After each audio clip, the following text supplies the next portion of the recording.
I would like to talk about pH, and in particular, what the pH has to do with the Ream's urine and saliva test.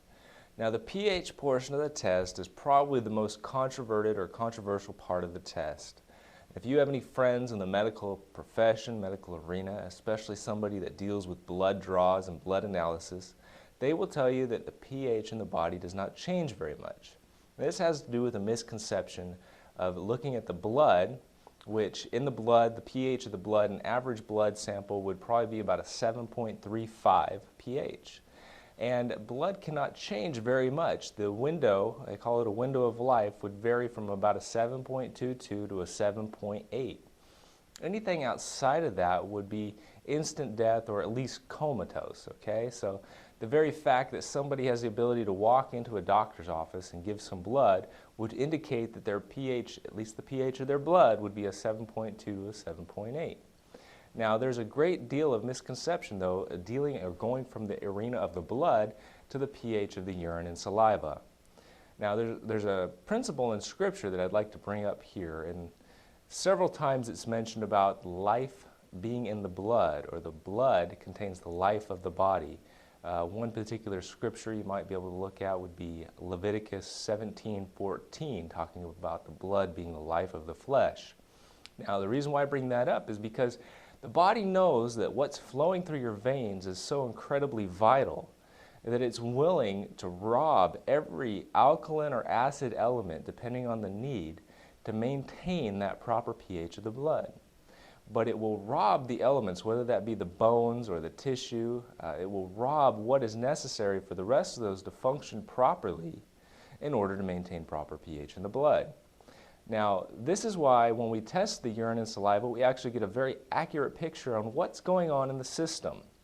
I have seen pH of urine and saliva vary greatly, all the way up at the top end to a 9.2. I've seen somebody with a saliva pH of a 9.2, and I've seen several people that have had a pH of a 4.9.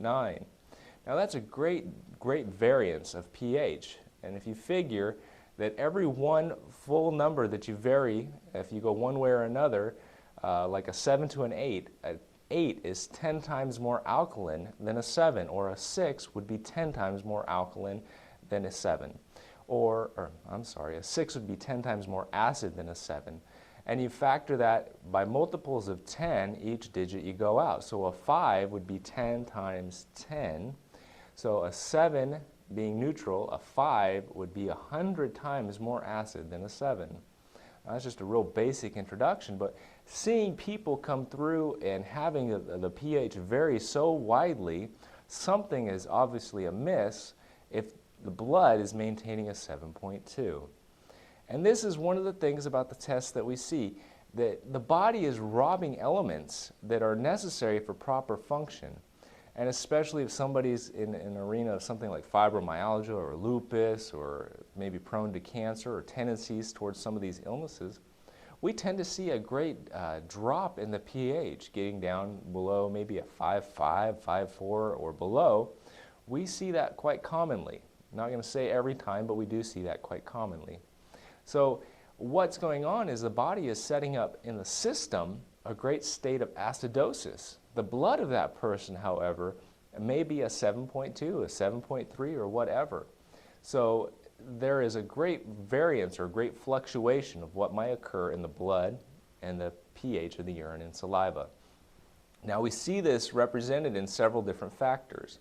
Those elements that are robbed to put into the blood, whatever they come from, if you go back to the physiology, the body knows that the digestion of the